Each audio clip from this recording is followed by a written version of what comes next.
Hi friends, இன்னைக்கு நாம யூஸ்ஃபுல்லான டிப்ஸ் நிறையவே பார்க்க போறோம்.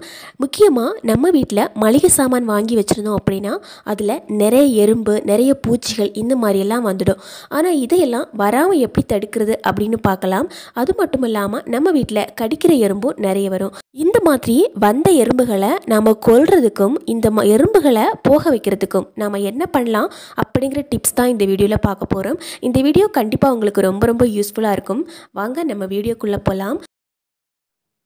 இந்த மாதிரி நட்ஸ் வகைகள், பாதாம் பருப்பு, பிஸ்தா பருப்பு, முந்திரி பருப்பு இந்த மாதிரி பருப்பு வகைகள் எல்லாம் நம்ம வீட்டில் வாங்கி வச்சுருந்தோம் அப்படின்னா கண்டிப்பாக ஒரு டைம் எறும்பு வந்துன்னா விடவே விடாது. அதில் உள்ளே போய் உள்ளே இருக்கிற பருப்பெல்லாம் மொத்தமாக காலி பண்ணதுக்கப்புறம் தான் வெளியே வரும். நம்ம எவ்வளோ தான் எடுத்து வெயிலில் வச்சாலுமே கூட 2 நாள் கழித்து மறுபடியும் அதில் எல்லாமே வந்துடுங்க. ஸோ இதை தடுக்கிறதுக்கு ரொம்ப சிம்பிளான டிப்ஸ் தான் நம்ம பார்க்க போகிறோம். இந்த மாதிரி நட்ஸ் வகைகளெல்லாம் நம்ம போட்டு மூடி வைக்கிறதுக்கு முன்னாடி அதோட அடிப்பாகத்தில் நம்ம பிரியாணிக்காக யூஸ் பண்ணுவோம் இல்லைங்களா, பட்டை, அந்த பட்டை ஒரு பீஸ் நம்ம கீழே போட்டு விடணும். அதே மாதிரி எல்லா நட்ஸும் போட்டு முடிச்சதுக்கப்புறமா மேல் பாகத்துலேயும் பொதுவாகவே எறும்பும் சரி பூச்சியும் சரி அது எப்படி வருது அப்படின்னா அதில் இருக்கிற வாசனையை கண்டுபிடிச்சி தான் அந்த இடத்துல வந்துடும்.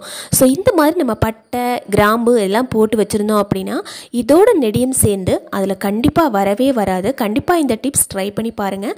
நான் இந்த மாதிரி சட்னி அரைக்கிறதுக்காக கொஞ்சம் வேர்க்கடலை போட்டு வச்சுருக்கிறேன். ரொம்ப நாள் ரொம்ப தொல்லையாக இருந்தது இந்த மாதிரி எறும்பு கடிச்சு போடுறது. அதுக்கப்புறமா இந்த மாதிரி பட்டை, கிராம்பு இந்த மாதிரி போட்டு வச்சுருந்தேன். அதுக்கப்புறமா வரவே வரல, ரொம்ப ஹெல்ப்ஃபுல்லாக இருந்தது. கண்டிப்பாக இந்த டிப்ஸ் ட்ரை பண்ணி பாருங்கள். அதுக்கப்புறமா எல்லாருக்கும் தெரிஞ்ச டிப்ஸ் தான், நம்ம சீனியில் இந்த மாதிரி எறும்புகள் வராமல் இருக்கிறதுக்கு கிராம்பு போட்டு வச்சுருந்தோம் அப்படின்னா அதில் கூட நமக்கு எறும்பு வரவே வராது. அடுத்ததாக நம்ம வீட்டில் எறும்பு, கரப்பான் பூச்சி இந்த மாதிரியெல்லாம் வராமல் இருக்கிறதுக்கு நாம் என்ன பண்ணலாம் அப்படின்னு பார்க்கலாம். அது மட்டும் இல்லாமல் எறும்பை எப்படி கொல்றது அப்படிங்கிறதையும் நான் உங்களுக்கு லைவாக காமிக்கிறேன். இப்போ ஒரு பாத்திரத்தில் கொஞ்சமாக இந்த மாதிரி ஷாம்பு எடுத்துக்கலாங்க. ஒரே ஒரு டீஸ்பூனுக்கு கொஞ்சமாக இந்த மாதிரி வினிகர் ஊற்றிக்கலாம். பாருங்கள், நான் இந்த மாதிரி வினிகர் தான் யூஸ் பண்ணியிருக்கிறேன். நம்ம சமையலுக்காக யூஸ் பண்ணுற வினிகர். இந்த வினிகர் ஒரு டீஸ்பூனுக்கு ஊற்றிக்கலாங்க. இப்போ நம்ம பாச்சாச்சூடம் இல்லை அந்துருண்டை அப்படின்னு சொல்லுவாங்க இல்லைங்களா, இந்த அந்துருண்டை இந்த மாதிரி ஒரு பேக்கெட்லேயோ இல்லை கவர்லேயோ இந்த மாதிரி எடுத்துக்கலாம். இது நல்லா நம்ம பொடி பண்ணி எடுக்கணும். ஸோ இந்த மாதிரி ஒரு பிளாஸ்டிக் கவரில் வச்சு இந்த மாதிரி நம்ம தட்டி எடுத்தோம் அப்படின்னா நல்லா பொடியாகும். நல்ல பொடியாகணும் அப்படின்னும் இல்லை, லைட்டாக க்ரஷ் பண்ணி எடுத்தாவே போதும். இப்போ நாம் இதை அந்த பாத்திரத்தில் போட்டு வச்சுக்கலாங்க. இப்போ நம்ம தேவைக்கு கொஞ்சமாக தண்ணி ஊற்றிக்கலாம். பாருங்கள், நான் ஒரு 2 ஜக் அளவுக்கு தண்ணி ஊற்றிருக்கிறேன். தண்ணி ஊற்றிட்டு கையிலையே ஒரு டைம் நல்லா மிக்ஸ் பண்ணி விட்டுக்கோங்க. ஏன்னா நம்ம ஷாம்பு போட்டிருக்கணும் இல்லைங்களா, அது எல்லாம் நல்லா கலங்கிறதுக்காக இந்த மாதிரி கையிலையே நல்லா மிக்ஸ் பண்ணி விட்டுட்டு ஒரு ஸ்ப்ரே பாட்டில் ஒன்று எடுத்துக்கோங்க. உங்ககிட்ட ஸ்ப்ரே பாட்டில் இல்லை அப்படின்னா ஒரு பெரிய பாட்டிலையே அந்த மூடிகளில் ஓட்டை போட்டு அந்த மாதிரி கூட நீங்கள் எடுத்து வைக்கலாம். இந்த லிக்யூட் நாம் எதுக்கு எடுத்து வச்சுருக்கிறோம் அப்படிங்கிறதையே நான் உங்களுக்கு தெளிவாக சொல்கிறேன். இப்போ இதை ஓரமாக எடுத்து வச்சுட்டு நம்ம அடுத்த வேலையை பார்க்கலாம். இப்போ நம்ம ஒரு பெரிய துணி ஒன்று எடுத்துக்கலாங்க. பாருங்கள், நான் இந்த மாதிரி ஒரு துணி தான் எடுத்துருக்கிறேன். இந்த மாதிரி பழைய சட்டையோ இல்லை பழைய டவலோ ஒன்று எடுத்துக்கோங்க. அந்த தண்ணியில் இந்த மாதிரி நல்லா முக்கிக்கோங்க. எல்லா இடத்துலையும் படுற மாதிரி இந்த துணியை நல்லா முக்கிக்கணும். நம்ம அப்போ தான் நமக்கு நல்ல எஃபெக்ட் கிடைக்கும். நம்ம தரை துடைக்கிறதுக்காக யூஸ் பண்ணுற மாப்பு, அதாவது பழைய மாப்பு ஒன்று இருந்ததுன்னா அதில் இருக்கிற அந்த கயிறு எல்லாம் கட் பண்ணி எடுத்துகிட்டு இந்த மாதிரி எடுத்துக்கோங்க. துணி நல்லா பிழிஞ்சு விட்டுக்கோங்க. அதில் தண்ணியோட அளவு கம்மியாக தான் இருக்கணும். இப்போ அந்த துணியிலேயே வச்சுட்டு இந்த மாதிரி நல்லா கட்டி எடுத்துக்கணும். ஸோ இதுக்காக இந்த மாதிரி நல்லா சுற்றி எடுத்துக்கோங்க. இந்த மாதிரி பண்ணுறதால நமக்கு கையும் வலிக்காது, அதே மாதிரி நல்லா சாஃப்டாக இருக்கும் நம்ம செய்ய போகிற வேலை. ஸோ அதுக்காக தான் இந்த மாதிரி ஒரு பெரிய துணி ஒன்று எடுத்துக்கிறது. இப்போ ஒரு கயிறு வச்சு நல்லா இதை கட்டி விட்டுக்கோங்க. இதை வச்சு நம்ம விண்டோ சைடு அண்ட் விண்டோவில் இருக்கிற அந்த கிளாஸ் எல்லாமே சூப்பராக நம்ம க்ளீன் பண்ணி எடுத்துக்கலாம். நார்மலாக பார்த்திங்கன்னா நம்ம விண்டோவில் இருக்கிற அந்த கதவுகளை அதிகமான அழுக்கு படிஞ்சிருக்கும். அதையெல்லாம் நம்ம கை வச்சு க்ளீன் பண்ணுறதுக்கு ரொம்ப கஷ்டப்படுவோம். ஆனால் இந்த மாதிரி நம்ம க்ளீன் பண்ணி விட்டோம் அப்படின்னா நமக்கு க்ளீன் பண்ணுறதுக்கும் வசதியாக இருக்கும். அதே மாதிரி இதில் இருக்கிற பயங்கரமான நெடியால் கரப்பான் பூச்சி, பல்லி இந்த மாதிரி எல்லாம் பூச்சிகள் வராமல் இருக்கிறதுக்கு ரொம்ப யூஸ்ஃபுல்லாக இருக்கும். சப்போஸ் உங்களுக்கு இந்த மாதிரி துணி வச்சு துடைக்கிறதுக்கு பிடிக்கல அப்படின்னா நீங்கள் ஸ்ப்ரே பாட்டில் கூட யூஸ் பண்ணலாம். அந்த ஜன்னல் கம்பிகளில் ஸ்ப்ரே பண்ணிவிட்டு அதுக்கப்புறமா ஒரு துணி வச்சு துடைச்சி விட்டோம் அப்படின்னா அதில் எல்லாம் பல்லி உட்காராமல் ரொம்ப யூஸ்ஃபுல்லாக இருக்கும். விண்டோ கதவுகள் வந்து பார்க்குறதுக்கு பளிச்சுன்னு இருந்தாலும் நிறைய தூசி படிச்சிருக்கோங்க. கண்டிப்பாக நாம் வந்து ஃபெஸ்டிவல் டைம்லையாவது இதை க்ளீன் பண்ணி விடுறது ரொம்ப நல்லது. இப்போ நம்ம உள்ளே இருக்கிற கபோர்டில் கூட இந்த மாதிரி க்ளீன் பண்ணி விட்டுக்கலாம். இதுலேயுமே நிறைய டஸ்ட்டு படிஞ்சிருக்கும். நம்ம வந்து என்றைக்காவது ஒரு நாள் தான் இந்த மாதிரி வேலைகளே பண்ணுவோம். கண்டிப்பாக இந்த மாதிரி நம்ம தண்ணி ப்ரிப்பேர் பண்ணி நம்ம துடைக்கும் போது நமக்கு க்ளீன் பண்ணுறதுக்கும் வசதியாக இருக்கும். எந்த விதமான பூச்சியும் வராமல் இருக்கிறதுக்கு ரொம்ப வசதியாக இருக்குங்க. கண்டிப்பாக இந்த டிப்ஸ் ட்ரை பண்ணி பாருங்கள். இந்த மாதிரி நம்ம பண்ணுறதால அந்த கபோர்டில் இருக்கிற கரப்பான் பூச்சிகள் எல்லாம் காணாமலே போயிடும். அதே மாதிரி எறும்புகள் எல்லாம் வராமலே போயிடுங்க. இந்த தண்ணியை நம்ம நிறைய விதங்களில் நம்ம யூஸ் பண்ணிக்கலாம். இன்னும் நம்ம கபோர்டு க்ளீன் பண்ணுறது மட்டும் இல்லாமல் நம்ம பீரோ, அதாவது மர பீரோ இருந்ததுன்னா இதே மாதிரி தண்ணியில் நல்லா முக்கிட்டு நல்லா பிழிஞ்சிட்டு அதுக்கப்புறமா நம்ம தொடச்சி எடுக்கலாம். நம்ம வீட்டில் இருக்கிற மற்ற பகுதிகளை கூட நம்ம இந்த மாதிரி க்ளீன் பண்ணி விட்டோம் அப்படின்னு அந்த நெடிக்கு நம்ம வீட்டில் எந்த விதமான பூச்சியும் தங்காமல் இருக்கும் நமக்கு. அதே மாதிரி நம்ம வீடும் சுத்தமாக இருக்கும். கண்டிப்பாக இந்த டிப்ஸ் ட்ரை பண்ணி பாருங்கள் ஃப்ரெண்ட்ஸ். ரொம்ப ரொம்ப யூஸ்ஃபுல்லாக இருக்கும். இந்த டிப்ஸ் வந்து நான் ரொம்ப நாளாக ட்ரை பண்ணுறேன். இப்போ வந்து எங்கள் வீட்டில் நிறைய பூச்சிகள் எல்லாம் காணாமலே போயிடுச்சு. இது மாதிரி க்ளீன் பண்ணுறதுக்கும் ரொம்ப வசதியாக இருக்கும். இந்த மாதிரி நம்ம மாப்பு கட் பண்ணி அதில் வந்து துணியை சுற்றி க்ளீன் பண்ணும்போது ரொம்ப வசதியாக இருக்கும். இப்போ நம்ம எறும்பையெல்லாம் இன்ஸ்டாண்டாக எப்படி நம்ம கொல்றது, அது மட்டும் இல்லாமல் வந்த எறும்புகளை சட்டுன்னு 2 நிமிஷத்தில் எப்படி நம்ம விரட்டுறது அப்படிங்கிற டிப்ஸ் தான் பார்க்க போகிறோம். அதுக்காக இப்போ நம்ம ஒரு பவுலில் இந்த மாதிரி கொஞ்சமாக ஷாம்பு போட்டுக்கலாங்க. இது வந்து ரொம்ப ரொம்ப யூஸ்ஃபுல்லாக இருக்கும். இப்போ நம்ம சமையலுக்காக யூஸ் பண்ணுற வினிகர் வந்துட்டு ஒரு 2 டீஸ்பூனுக்கு நம்ம ஊற்றணும். அப்போ தான் வந்து இது ரொம்ப எஃபெக்டிவாக இருக்கும். ஷாம்பு 1 டீஸ்பூனுக்குன்னா நம்ம வினிகர் வந்து 2 டீஸ்பூனுக்காவது ஊற்றணுங்க. இப்போ நம்ம கொஞ்சமாக இந்த மாதிரி தண்ணி மிக்ஸ் பண்ணி எடுத்துக்கலாம். ஷாம்பு வந்து அடியிலே தங்கி விடக்கூடாது. அதுக்காக ஸ்பூன் வச்சு நல்லா இந்த மாதிரி மிக்ஸ் பண்ணி விடணும். நல்லா மிக்ஸ் பண்ணதுக்கப்புறமா மறுபடியும் கொஞ்சமாக தண்ணி ஊற்றி நல்லா மிக்ஸ் பண்ணி எடுத்துக்கலாம். இப்போ நம்ம இந்த மாதிரி ஒரு பாட்டில் எடுத்துக்கலாம். இந்த மாதிரி பாட்டில் எடுத்தால் நமக்கு வந்து யூஸ் பண்ணுறதுக்கும் ரொம்ப வசதியாக இருக்கும். இதுக்கு பதிலாக ஸ்ப்ரே பாட்டில் கூட எடுத்துக்கலாம். இந்த பாட்டிலோட மூடியில் இந்த மாதிரி ஹோல்ஸ் போட்டு வச்சுருந்தோம் அப்படின்னா நமக்கு யூஸ் பண்ணுறதுக்கு ரொம்ப வசதியாக இருக்கும். பாருங்கள், இந்த மாதிரி ஹோல்ஸ் போட்டு வைக்கணும். இப்போ நம்ம ப்ரிப்பேர் பண்ண இந்த லிக்யூடை இந்த பாட்டிலை எடுத்து ஊற்றிக்கலாம். இப்போ நாம் இதை யூஸ் பண்ணி எப்படி வந்து எறும்புகளை கொல்றது அப்படின்னு பார்க்க போகிறோம். இப்போ பாருங்கள், எங்கள் வீட்டில் இந்த மாதிரி எறும்பு வந்திருக்குது. இந்த மாதிரி எறும்பு வந்திருந்து அப்படின்னா இது துரத்துறது ரொம்ப கஷ்டம் நமக்கு.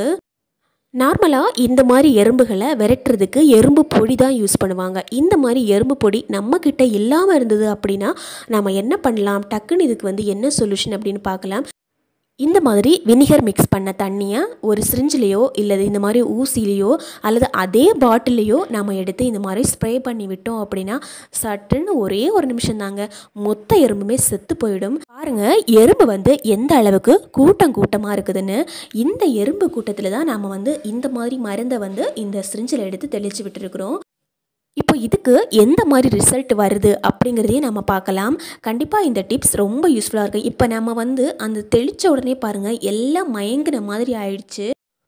நிறைய எறும்பு வந்துகிட்டே இருக்குது. ஸோ அதனால் இந்த மாதிரி நம்ம ஸ்ப்ரே பண்ணி விட்டுக்கலாம். பாருங்கள், நான் வந்து ஒரு இடத்துல மட்டும்தான் இந்த மாதிரி ஸ்ப்ரே பண்ணி விட்டுருக்குறேன்.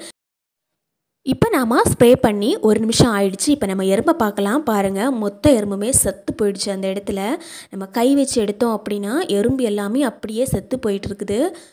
இந்த மாதிரி டிப்ஸ் வந்து கண்டிப்பாக ட்ரை பண்ணி பாருங்கள். உங்கள் வீட்டில் நிறைய எறும்பு கூட்டமாக வந்தது அப்படின்னா இந்த மாதிரி எறும்பு வந்து கொல்றதுக்கு பிடிக்கல, இது வந்து ரொம்ப பாவமாக இருக்குது, இதை வந்து விரட்டியே விட்டுறலாம் அப்படின்னு நினைக்கிறவங்களுக்கு கண்டிப்பாக ஒரு டிப்ஸ் இருக்குது.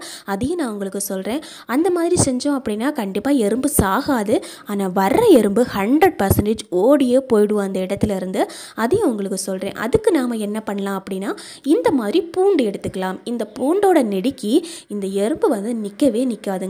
இந்த எறும்பு வாரதுக்கு பக்கத்தில் நாம் இந்த மாதிரி இதை உரசி விட்டோம் அப்படின்னா இதுலேருந்து பயங்கரமான நெடி வரும். இந்த நெடியிலேயே பக்கத்தில் இருக்கிற மொத்த எறும்புமே ஓடி போயிடும். இப்போ பாருங்கள், நம்ம உரசும் போதே அதில் பக்கத்தில் ஓடிட்டு இருக்கிற எறும்பெல்லாம் எப்படி போகுது அப்படின்னு நீங்களே பாருங்கள். ஃபைனலாக இது வந்து நம்ம உரசி முடிக்கும்போது அதில் ஒரு எறும்பு கூட இருக்காது. அதுக்காக நீங்கள் முழு பூண்டையும் உரசணுமா அப்படிங்கிற அவசியம் கிடையாது. லைட்டாக ஒரு 2 நிமிஷம் இந்த மாதிரி உரசி விடுங்க. அப்போ தான் அதுலேருந்து நல்ல நெடி வரும். பாருங்கள், எறும்பு எப்படி ஓடுதுன்னு நீங்களே பார்த்துக்கோங்க. நான் வந்து இந்த வீடியோவில் நிறைய பகுதிகளை அப்படியே கட் பண்ணாமல் வச்சுருக்கிறேன். ஏன் அப்படின்னா உங்களுக்கு அப்போ தான் தெரியும் இந்த எறும்பு வந்து ஓடுதா இல்லையா அப்படின்னு சொல்லிட்டு. நான் வந்து கட் பண்ணி போட்டேன் அப்படின்னா அந்த எறும்பு வந்து ஓடுறது உங்களுக்கு தெரியாது இல்லைங்களா. அதனால தான் அதே அப்படியே வந்து உங்களுக்கு பதிவு செஞ்சு காமிச்சிருக்கிறேன். இப்போ வந்து நம்ம 2 நிமிஷம் தான் வந்து உரசி இருக்கிறோம். பக்கத்தில் இருக்கிற எறும்பு வந்து ஒன்றுமே கிடையாது. இப்போ சப்போஸ் வந்து சுவரில் ஆனதுனால நான் வந்து உரசி கொடுத்துருக்கிறேன். உங்களுக்கு தரையில் வந்து நிறைய எறும்பு அப்படி இருக்குன்னா நீங்கள் வந்து நிறைய இந்த மாதிரி பூண்டுகளை க்ரஷ் பண்ணி அந்த இடத்துல போட்டு வச்சோம் அப்படின்னா எறும்புகள் எல்லாமே ஓடி போயிடும் நமக்கு. இப்போ பார்த்தீங்கன்னா நம்ம வீட்டில் சிலிண்டர் வச்சுருக்கோம் இல்லைங்களா. நான் வந்து சிலிண்டர் வந்து இந்த மாதிரி கபோர்டுக்குள்ளே தான் வச்சுருக்கிறேன். பாருங்கள், இந்த மாதிரி சிலிண்டர் வந்து நம்ம கபோர்டுக்குள்ளே வச்சுருக்கும்போது இந்த மாதிரி இடத்துல நிறைய பூச்சிகள் வர்றதுக்கு வாய்ப்பு இருக்குது. அது மட்டும் இல்லாமல் இந்த இடத்துல நிறைய கரப்பான் பூச்சி, பல்லி இதெல்லாமே ஸ்டே பண்ணிகிட்ருக்கோம். இது ஆஃப் பண்ணும்போதும் ஆன் பண்ணும்போதும் நம்ம ரொம்ப பயப்படுவோம். நான் வந்து நிறைய நாள் பயந்துட்டுருக்கிறேன். அதில் வந்து நிறைய நாள் பல்லி வந்து உட்காந்துட்ருக்கும், இல்லை கரப்பான் பூச்சி ஓடிட்டுருக்கும். ஸோ இந்த பிரச்சனைகளுக்கெல்லாம் தீர்வு என்ன அப்படின்னு பார்க்கலாம்.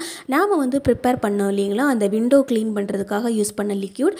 அந்த லிக்யூட் நாம் வந்து ஒரு ஸ்ப்ரே பாட்டில் நம்ம வந்து அடைச்சி வச்சுருந்தோம். அந்த ஸ்ப்ரே தான் நாம் வந்து இங்கே யூஸ் பண்ண போகிறோம்.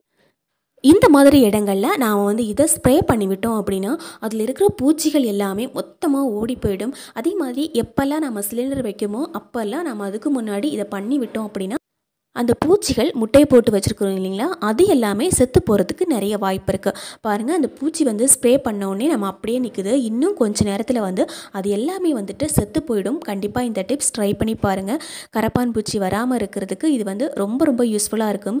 இப்போ வந்து நம்ம சிலிண்டர் வைக்கிறதுக்கு முன்னாடி நாம் வந்து இந்த ஸ்ப்ரேயை இது மேலே வந்து நம்ம தெளித்து விட்டோம் அப்படின்னா இந்த சிலிண்டர் மேலே நிறைய பல்லி, பாச்சாக்கள் எல்லாம் வந்து உட்காராமல் நம்ம ஆஃப் பண்ணும்போதும் நம்ம ஆன் பண்ணும்போதும் பயப்படாமல் இருக்கலாம். கண்டிப்பாக இதையும் ட்ரை பண்ணி பாருங்கள். இப்போ பாருங்கள், நான் வந்து ப்ரிப்பேர் பண்ணி வச்சுதான் இந்த சிலிண்டர் மேலேயே நான் வந்து ஊற்றி விடுறேன். பாருங்கள், இந்த மாதிரி நம்ம ஸ்ப்ரே பண்ணி விடுறதால இதில் வந்து எந்த விதமான பூச்சியும் வந்து உட்காராமல் இருக்கும்.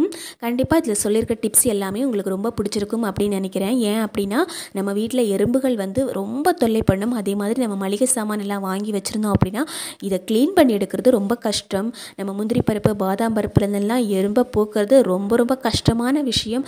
கண்டிப்பாக இந்த டிப்ஸ் ட்ரை பண்ணி பாருங்கள். ரொம்ப ரொம்ப யூஸ்ஃபுல்லாக இருக்கும். தேங்க்யூ ஃபார் வாட்சிங் ஃப்ரெண்ட்ஸ்.